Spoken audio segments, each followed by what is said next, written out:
Ի տարբերություն մյուս համայնքների, Հացիկը աչքի է ընկնում մշակաբույսերի բազմազանությամբ եւ տեղացած կարկուտը զգալի վնաս է հասցրել ինչպես գյուղի ցանկատարածքներին, այնպես էլ բոլոր տեսակի մրգատու ծառերին։ Կարկուտը վնասեցել է խոզաբույսը, խոզաբույսը ստակ ավիրել է, քանդել է, հիմա չի քաղվի, դեռ հասած չէ, բայց տապկերվել է ստակ, մեքենան չի կրակալ, դեռով պետք է քաղվի, բոգել։ Կարկուտը վնասեցվել հայացից,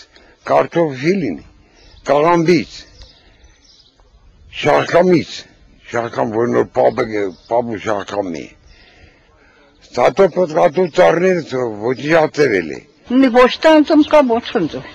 թպերը լրիվ թապի բանն է հետս։ Քանի որ մեր մոտը սացիլացումը դեռ չէր տեղի ունեցել, սացիները ամբողջը հենց դռներում կարկուտը ջարդեց, որոնք պետք է տեղադրեին տաշտերում արդեն։ Իսկ մենք սացիկ դրանք քանի։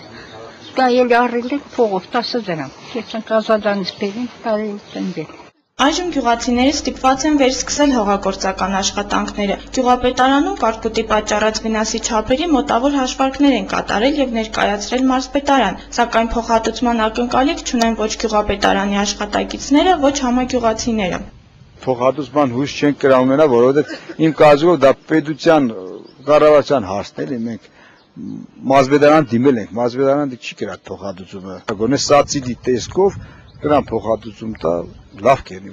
Այդից առաջ քամին մեր ստեղ բարետեղես տուն ուներ։ 10 հատ շիֆեր, մեր շիֆերները քշեց տարա։ Առավ զարդիկի կենի, փոր դիտա։ Փոխհատուցումը երբեք չի լինի։ Մեր ինչքան գուցես խնդրել փոխհատուցում չի եղնի։ Կատարված ուսումնասիրությունները փաստում են, որ գյուղի ցանկատարածքները կարկուտից պաշտպանելու համար անհրաժեշտ է 7 հակակարկտային կայան։ Այս պահին գյուղապետարանի միջոցներով տեղադրված են ընդամենը 2-ը, որոնք տեղացած կարկուտի ժամանակ դեռևս շահագործման հանձնված չեն եղել, իսկ մնացած 5-ի տեղադրման ժամկետներն անհայտ են։ Այս հակակարկտայինը չի կարողանում տեղափոխվել ուրիշ դաշտի վրա։ Կոնկրետ իր վերևն է պահում, մոտավորապես 100 հեկտար։ Մեր համայնքային բյուջեով մենք դժվար կնանանք համասպասարկենք, ամեն մի կայանը սպասարկելու համար 240-ից 300 հազար փող է պետք, ամեն մի հատը։ Եթե մենք 7 հատ տեղադրենք, համ 2 հատին մոտավորապես 500 հազար փող է պետք, որ տարեկան սպասարկենք։ Տիրուհի Ալեքսանյան, Տիգրան Կասաբյան, Gala News։